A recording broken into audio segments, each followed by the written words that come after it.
Bom dia, caros participantes deste seleto canal. Vamos continuar com o nosso assunto que diz se a Bíblia é a palavra de Deus ou a palavra de homens.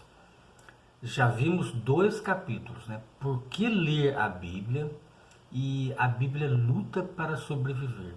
Agora nós vamos ver sobre a falsa amiga da Bíblia. Quem é ela, né? Vamos lá. A falsa amiga da Bíblia. Neste capítulo consideraremos o principal motivo pelo qual muitas pessoas em países não cristãos se recusam a aceitar a Bíblia como a palavra de Deus. Em sentido histórico, a cristandade, ou o falso cristianismo, tem afirmado crer na Bíblia e ser sua guardiã. Mas as organizações religiosas da cristandade, ou seja, tanto a católica quanto as evangélicas, têm estado associadas com alguns dos mais apavorantes horrores da história, desde as cruzadas e os pogroms da Idade Média até o Holocausto dos nossos próprios tempos. É a conduta da cristandade um motivo válido para se rejeitar a Bíblia? A verdade é que a cristandade mostrou ser falsa amiga da Bíblia.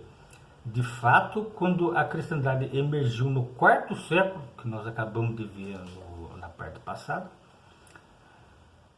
a luta pela Bíblia para sobreviver de modo algum havia terminado. Ou seja, quando a Igreja Católica se formou, lá no século IV, ela diz que passou a endossar a Bíblia, né? E ela era amiga da Bíblia e começou a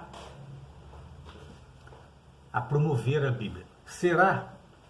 Ora, o fato dela querer manter a Bíblia em latim já é uma perseguição da Bíblia, né?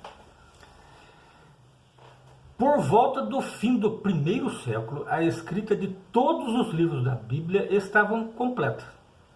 Daí em diante, os cristãos tomaram a dianteira em copiar e distribuir a Bíblia inteira. Ou seja, da mesma forma como era feito antigamente no povo judeu, agora os cristãos faziam a mesma coisa. Eles faziam cópias manuscritas das cartas de Paulo, de João, de Mateus, de Marcos, e iam distribuindo para as suas congregações.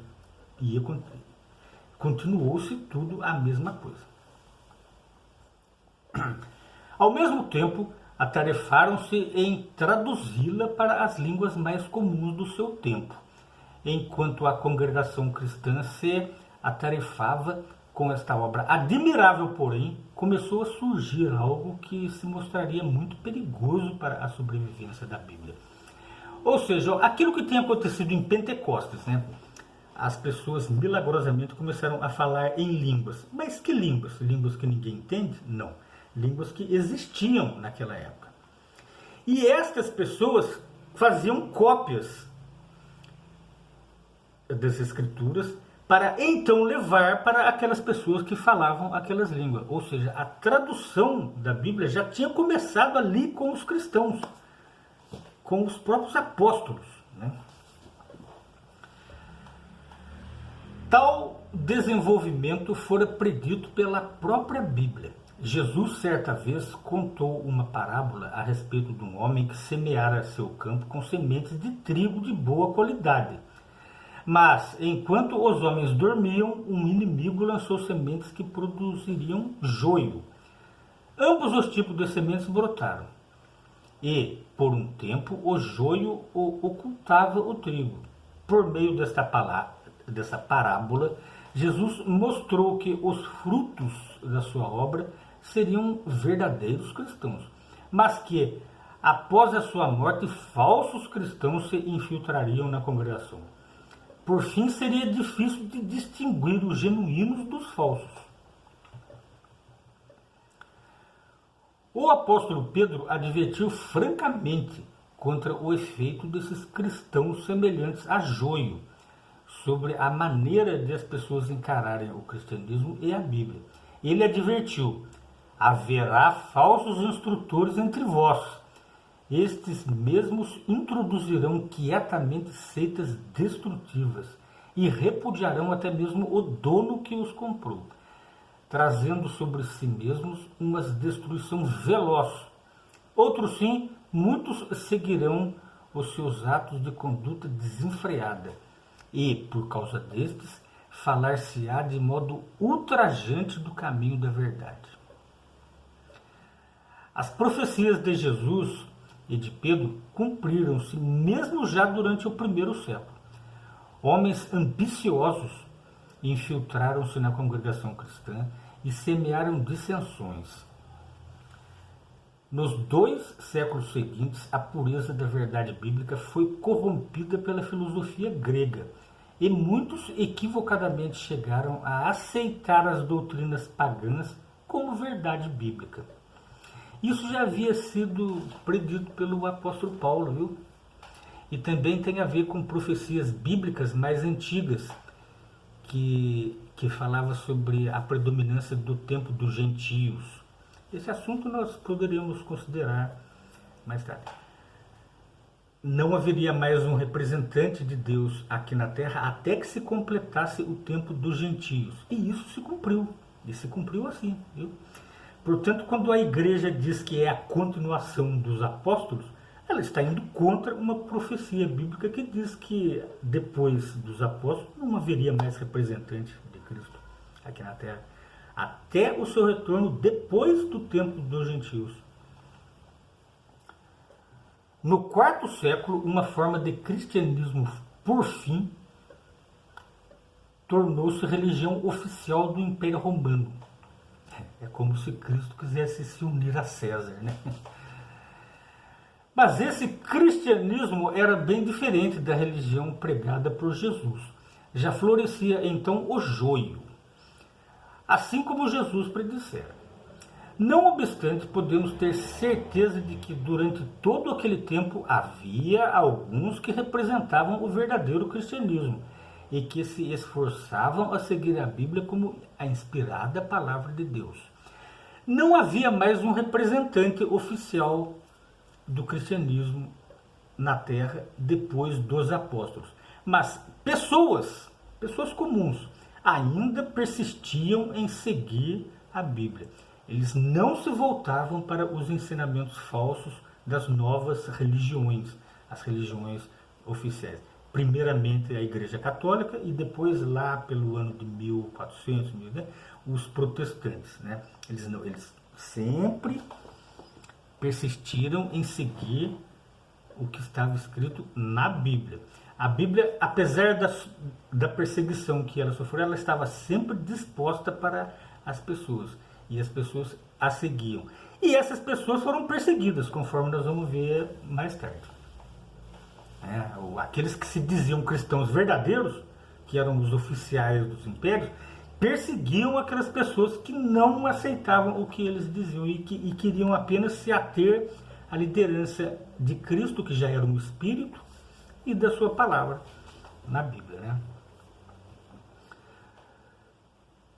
Uma oposição à tradução da Bíblia. Foi no tempo de Constantino que a cristandade, assim como hoje a conhecemos, passou a tomar forma. Daquele tempo em diante, a espécie degenerada de cristianismo que havia criado raízes já não era somente uma organização religiosa, fazia parte do Estado e seus líderes desempenhavam um papel importante na política. Com o tempo, a Igreja Apóstata usou o seu poder político do modo completamente oposto ao cristianismo bíblico, introduzindo outra perigosa ameaça à Bíblia. Qual era ela? Quando o latim deixou de ser a língua cotidiana, havia necessidade de novas traduções da Bíblia. Mas a Igreja Católica não mais favorecia isso. Em 1079, Vratislau, mais tarde rei da Boêmia, pediu ao Papa Gregório, o Papa Gregório VII permissão para traduzir a Bíblia para a língua dos seus súditos. A resposta do Papa foi negativa, ou seja, ele foi contrário ao que a tendência da Bíblia, que era para ser disponível para todas as pessoas. Ele declarou: é evidente aos que muitas vezes refletem sobre isso que não é sem motivo que agradou ao Deus Todo-Poderoso que a Escritura Sagrada ficasse em segredo em certos lugares, para que não acontecesse que fosse claramente evidente a todos os homens. Ela talvez fosse pouco estimada e fosse sujeita ao desrespeito, ou que ela pudesse ser mal entendida por aqueles de medíocre instrução e conduzir ao erro. Ou seja, o Papa agora estava dizendo que era vontade de Deus que a Bíblia, que ele produziu para todos, não mais fosse disponível a todos. Isso porque ele, o próprio Papa, tinha medo de que as outras pessoas pudessem ler a Bíblia e pudessem dizer: mas está errado esse sistema religioso que o senhor preside aí, não está combinando com o que está escrito aqui. E é por isso que ele não quis. Mas como veremos mais tarde, teve a reforma protestante, isso realmente aconteceu, viu? Pessoas confrontaram a igreja por causa dela própria, sabe? Ela sabe que está errada, mas ela queria persistir no seu erro para não perder prestígio e poder político. O Papa queria manter a Bíblia na língua morta, o latim. É lógico, estrategicamente, ninguém iria entender, ninguém iria ler, né? O conteúdo dela deveria ser mantido em segredo, não traduzido para as línguas do povo comum.